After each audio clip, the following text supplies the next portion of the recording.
बातमीपत्राच्या पहिल्या भागात आपलं स्वागत। आता बातम्या पाहूया विस्तारानं। राज्यातील 29 महापालिकांच्या महापौर पदाची आरक्षण सोडत आज मुंबईत काढण्यात आली। कोल्हापूर महापालिकेच्या महापौर पदासाठी इतर मागासवर्गीय म्हणजेच ओबीसी प्रवर्गाचं आरक्षण निघालंय। कोल्हापूर महापालिकेच्या निवडणुकीत महायुतीला बहुमत मिळालंय। त्यामध्ये भाजपला सर्वाधिक 26 जागा मिळाल्यानं ओबीसी प्रवर्गातील नगरसेवकांनी आत्तापासूनच फील्डिंग लावायला सुरुवात केली आहे। महापौर पदासाठी रूपाराणी निकम, विजयसिंह खाडे पाटील, विजयसिंह उर्फ रिंकू देसाई, विशाल शिराळे, वैभव कुंभार यांची नावं चर्चेत आहेत। पण मुळात महायुतीकडून महापौर म्हणून महिला की पुरुष उमेदवारांना संधी दिली जाणार हे अजून स्पष्ट नाही। राज्यातील 29 महापालिकांच्या महापौर पदाचे आरक्षण सोडत आज मुंबईत नगरविकास विभागाच्या वतीनं काढण्यात आली। कोल्हापूर महापालिकेत महापौर पदासाठी ओबीसी प्रवर्गाचं आरक्षण निश्चित झालंय।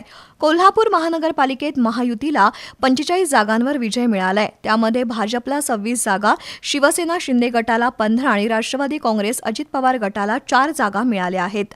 भाजपमधून कोल्हापूर महापालिकेत निवडून आलेले 8 नगरसेवक ओबीसी प्रवर्गातील आहेत। त्यामुळे या 8 नगरसेवकांपैकी कुणाला संधी मिळणार याबाबत उत्सुकता आहे।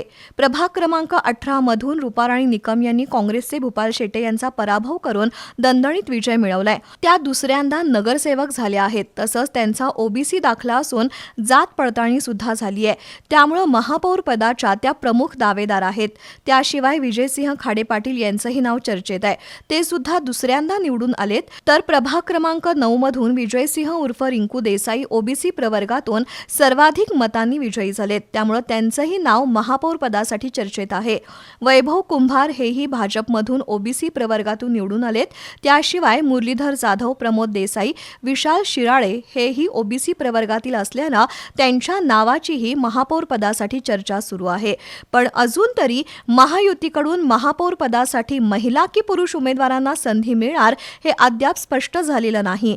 त्यानंतरच महापौर पदाची खरी चुरस दिसणार आहे।